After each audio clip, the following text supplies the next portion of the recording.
this dialogue is a Kenyan process. We don't want a Kenyan process funded by external resources. It's Kenyans. Kenyans are involved in a dialogue. Let them manage their affairs.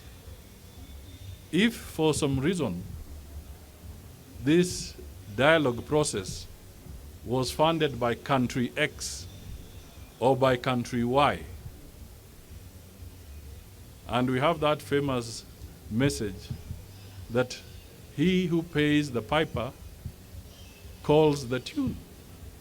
So the flip side of this argument, my brother, is this.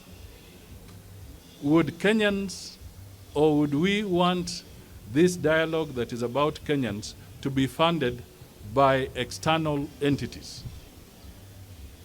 If you ask me, I'll tell you no.